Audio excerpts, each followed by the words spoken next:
This video is a review of the P1 module matter for the new OCR GCSE 1 to 9.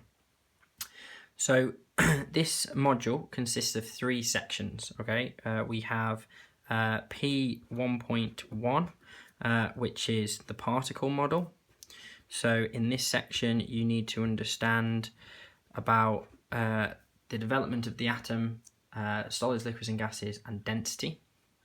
The second section that in this is changes of state, which is P1.2.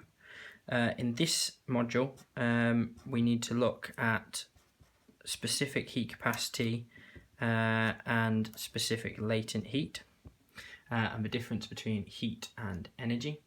And then the third section is pressure, which is P1.3.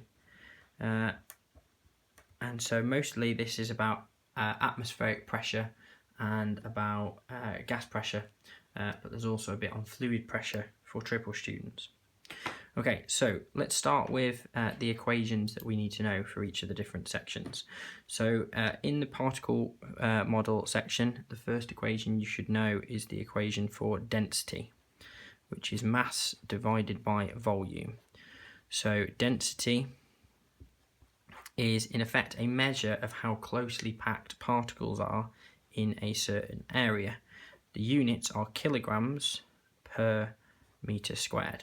Okay, mass should usually always be in kilograms, and volume is meters cubed. Now, they can vary these units. You could have, for example, grams per centimetre cubed. That would also work. So whatever your units for mass and volume are, because it's mass divided by volume, your units for density will be that unit for mass divided by the unit for volume. So it could be grams per centimetre cubed or grams per metre cubed, but just make sure your units are consistent. What they like to do in density calculations is to get you to work out the volume of different shaped objects. So you could be asked to work out the volume of like a rectangle, for example, or a cube. Maybe it's an ice cube or something like that, which is obviously the width times the length times the height of that object. Or a little bit more complicated, it could be like a cylinder.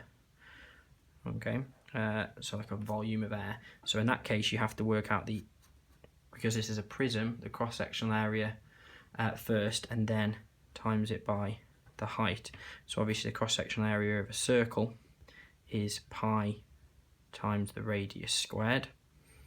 Okay, and then you would times that by the height to give you the volume. So a slightly more tricky potential example that they could give you there. The next equation is in changes of state. So there are 2 major equations in this topic. So we have the equation for specific heat capacity, which is energy is mass times specific heat capacity times the change in temperature. So this triangle delta means the change in. So change in temperature. The units can be degrees C or Kelvin, but degrees C is a lot more common. Specific heat capacity. So specific means divided by mass. That's what the word actually means in science. So specific heat capacity is often what you're asked to calculate. The units for that are joules per kilogram per degree C.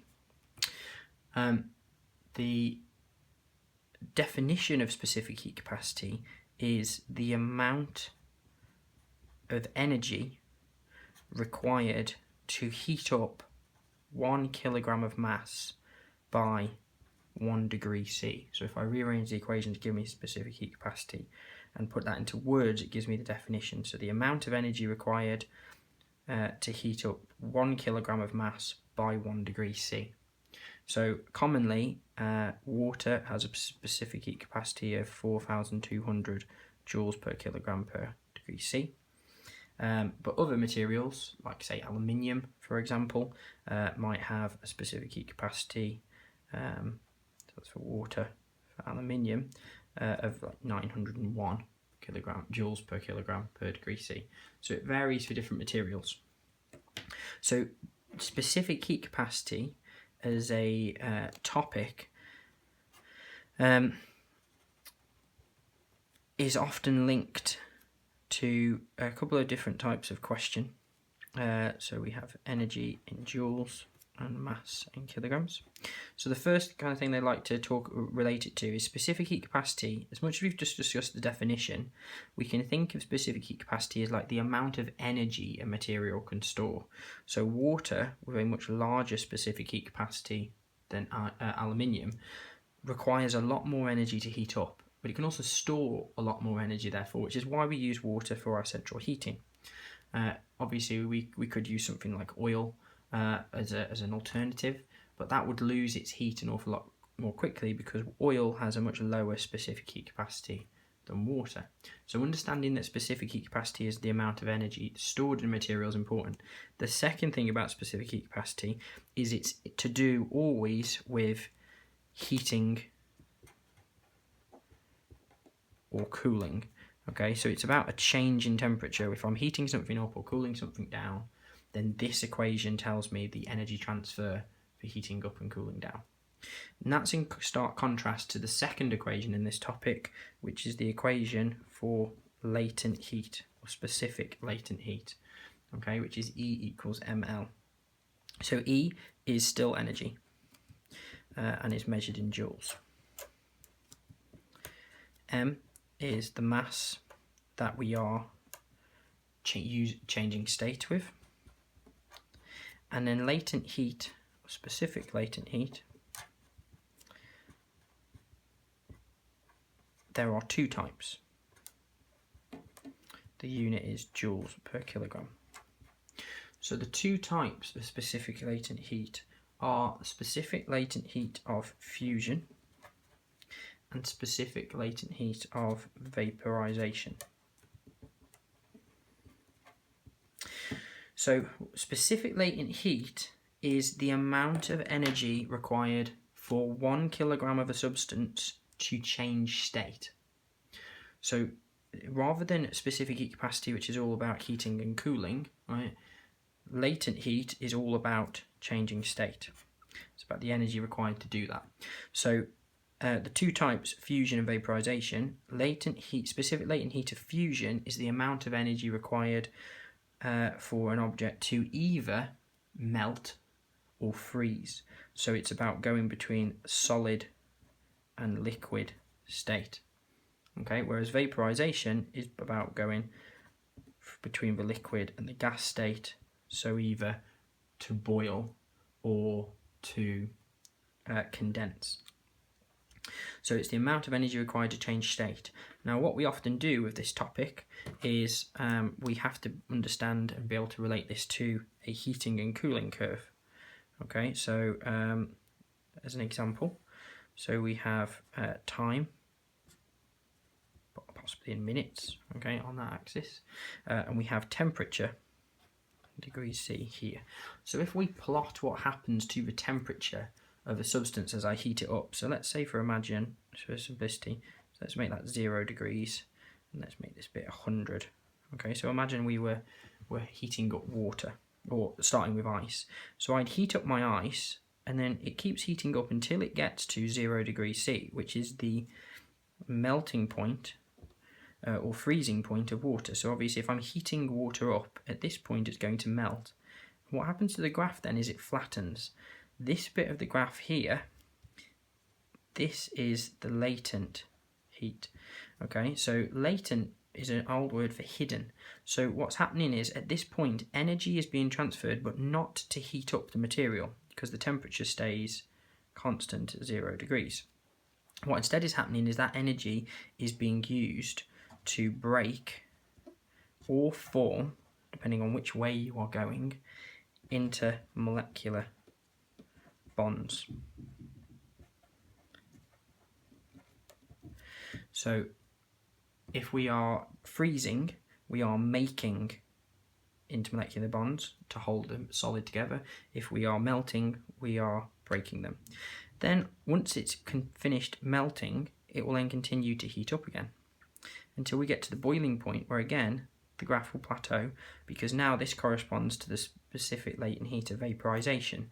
The water is boiling and going from a liquid to a gas, so energy again is being put in to break the intermolecular bonds, and then we can keep up heating water as a vapor. So these two sections here, if I was to go this way,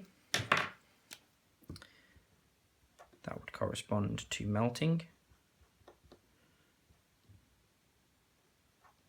If I was to go this way, that would be corresponding to boiling. Obviously the opposite way can be condensing, and obviously this way, freezing. And then this section of the graph where it's heating up, anytime that relates to the specific heat capacity, the amount of energy required to heat the material up. I will just mention at this point, we have here our different methods of changing state, but there is one other that can happen with certain materials, which is we can skip the liquid state altogether. So if we go from a solid to a liquid, which is what it is there, and then up here it would be a gas, that is melting or freezing. From a liquid to a gas, it's boiling or condensing. But from a solid to a gas, okay, we have another process which is called sublimation. So sublimation is a key word for when we go straight from a solid to a gas. The opposite of that is deposition, but sublimation is more important. So an example of that would be dry ice, carbon dioxide. So that's specific heat capacity. The other question they might link to this is about a practical to determine specific heat capacity.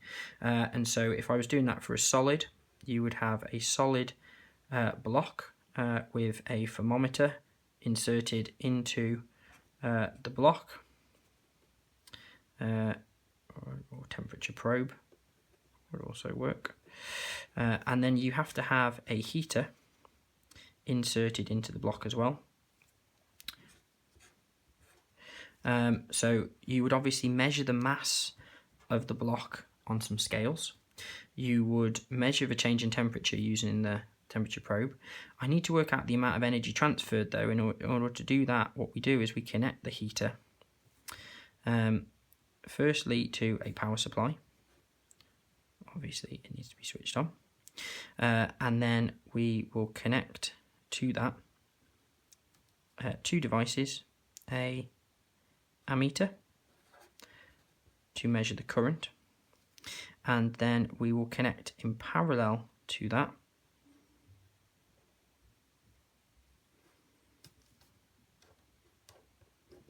a voltmeter to measure the voltage. So by measuring the voltage and the current, I can work out the power, because power is current times voltage.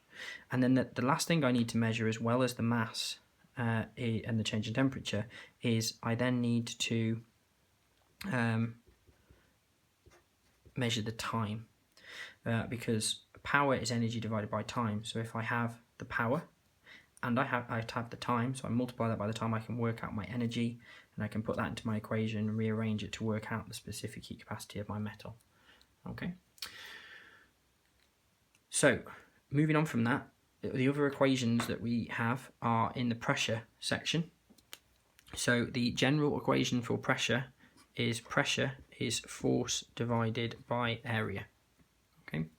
Pressure is got units of either newtons per meter squared or the Pascal, which is the other common unit. So pressure, Pascal. Force is in newtons, capital N, because it's named after a person, just like Pascal is a capital P, and then area is meters squared. Okay, so that's our general equation for pressure. Now, what we can do, add to this equation, is obviously we can work out different areas. So we could work out the area of a circle, work out the pressure for that, or the area of a square, which is just width times height, width times height. But we could also work out the force, which sometimes we can substitute into there the equation for weight. So quite often the weight is the force, and weight is mass times g, where g is the acceleration due to gravity. So g is 10 newtons per kilogram. To be more specific, it's 9.81 meters per second squared. So you times the mass in kilograms by that, and you can work out your weight in newtons, which is your downward force. So if you're talking about the pressure on your shoes, you would use the weight equation. However, the other major bit of pressure is about gas pressure. So for gas pressure, what we get is, in an experiment where you vary the pressure of your gas and you have a look at what happens to the volume of that gas, we end up getting a shape that looks like this. Now, the scientist that first did this experiment to sort of prove this relationship was called Boyle, and he came up with Boyle's law. And Boyle's law, which is shown by this graph, shows us that as the pressure increases, the volume decreases. So they are inversely proportional. So pressure is inversely proportional to volume. I need to write the word proportional there. That's a key word, proportional. Okay, so you must have the proportional bit. So inversely proportional to volume, right? That's what pressure is, okay? So anytime, all inversely proportional means is when one thing goes up, the other thing goes down. So if I increase my pressure, my volume decreases. I'm squeezing my gas together so my volume gets smaller. So that was Boyle's law. Now, there is an equation for that. So this bit is more relevant to triple students, but the first bit is still relevant for everyone. So, which is that pressure times volume is going to give us a constant number. So that's another way of writing Boyle's law. Because it's a constant, and this bit is for triple students now, you can work out the pressure before and afterwards. So P1V1 is equal to P2V2. If you're doing combined science, don't worry about that equation. But that would be an equation you could use. So there is that. The other major bit about pressure that we talk about is how the pressure varies in our atmosphere. So obviously, if we have the Earth, we have different layers of gas above our planet. Okay, so for example, we have the stratosphere. Okay, as one of the layers in our atmosphere. Okay, we also have the ionosphere up here. We have the mesosphere, the troposphere, the lithosphere. We have different layers in our atmosphere. But obviously, as you move upwards through our atmosphere, there is less air above you pushing down. So if you imagine all of this air as like a column, like a square, all pressing down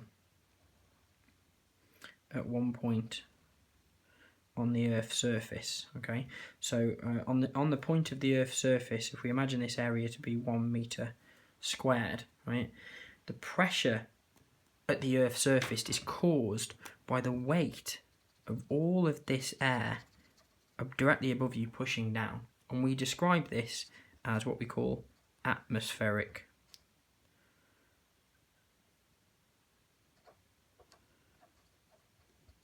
pressure. So atmospheric pressure on Earth, or 1 ATM, 1 atmosphere, is 101 kilopascals. Okay, so it's quite big, and that's at the Earth's surface. But as you move up, so as your altitude, your height increases, the pressure decreases. So again, this is an inversely proportional relationship. As the height increases, the pressure decreases, because there is simply less air above you at this point, and therefore lower pressure. That also works, and this next sort of minute is only for triple students, so if you're a combined student, just hold that thought. This also works if you consider like a fluid. Okay, so if we imagine like a block of water, like in a swimming pool, obviously as you move down deeper into the water, you increase your pressure. So the pressure at the bottom of your water on this area here, right, is going to be the weight of all of the water divided by the area. And we can rearrange that to give us this equation for pressure at a depth. So this equation is only for triple students.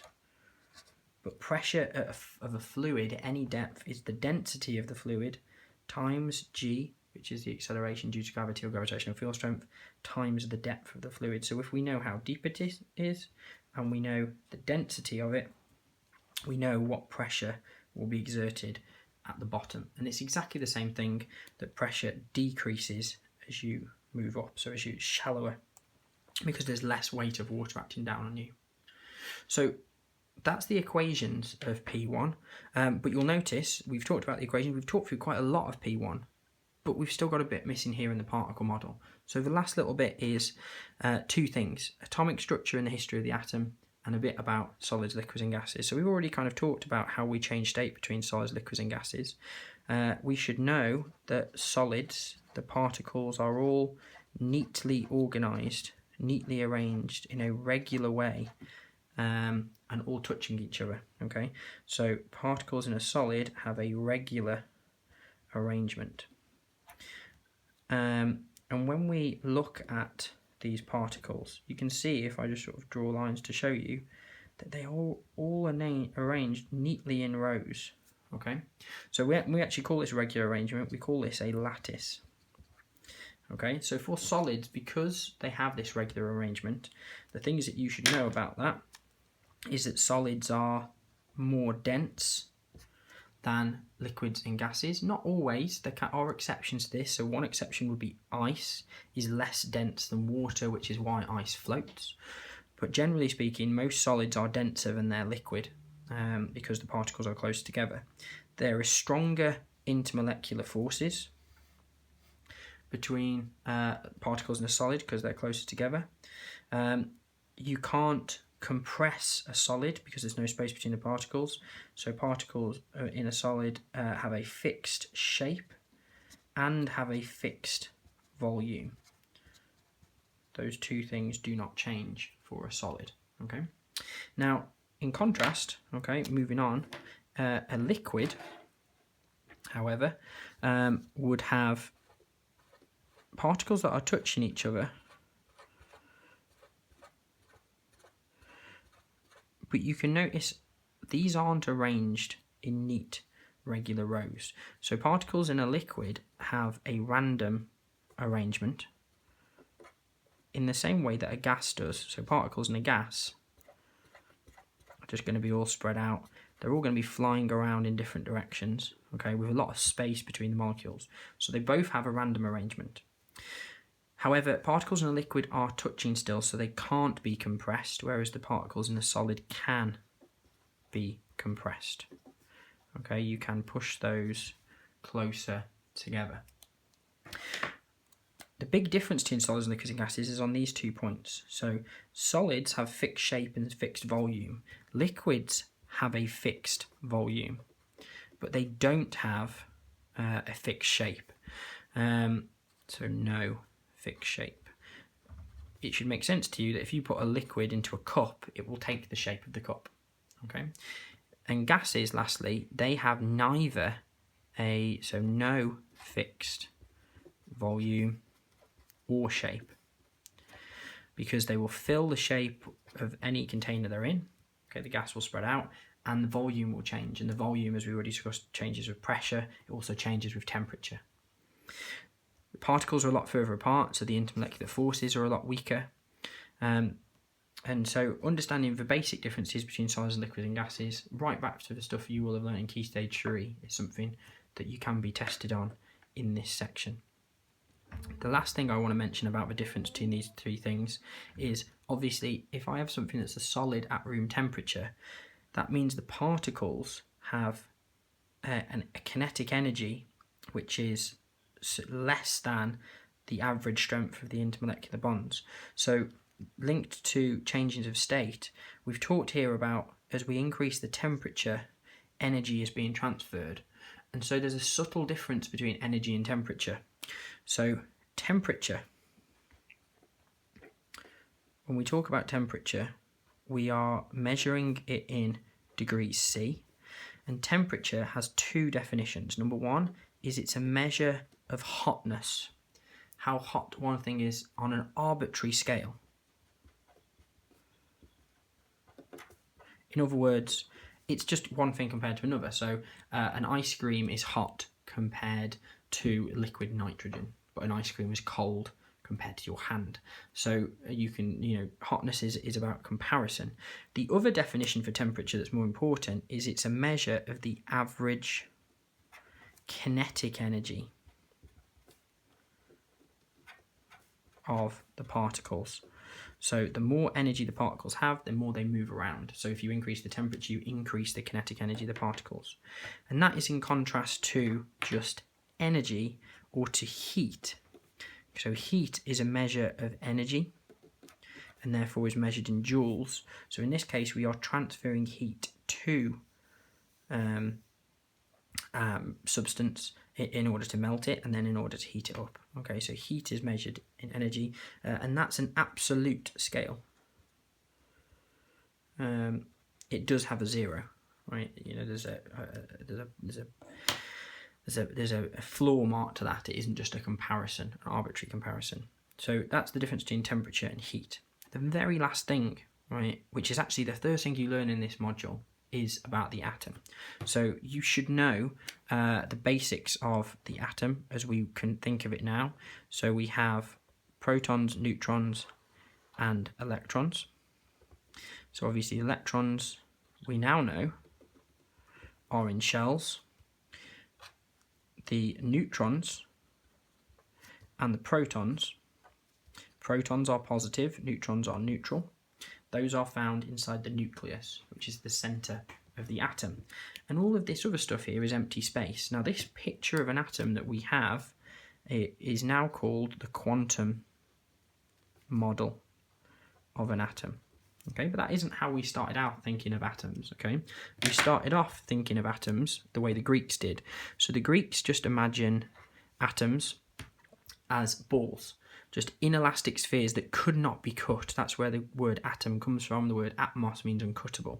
So the scientists that used to think this were Democritus, who was an ancient Greek who came up with the idea, and then the scientist John Dalton brought this idea back in the late 1800s. Okay, and he thought, okay, this idea about atoms makes sense, and that there are different types of atoms, they can be different sizes, and that those different types are elements, and you can combine those to form compounds. Now, the important thing that then happened is in 1897, J.J. Thomson discovered the electron. And when he did this, this now meant that an atom wasn't just a simple sphere, it had parts. So he realised that these electrons had to be inside the atom somewhere. And he then imagined, because he knew atoms were neutral, that the rest of it was a cloud of positive charge. He called this the plum pudding model of an atom. Okay, and this was a big step up because it now has subatomic particles. So these are his electrons, his negative plums, and then the cloud of positive.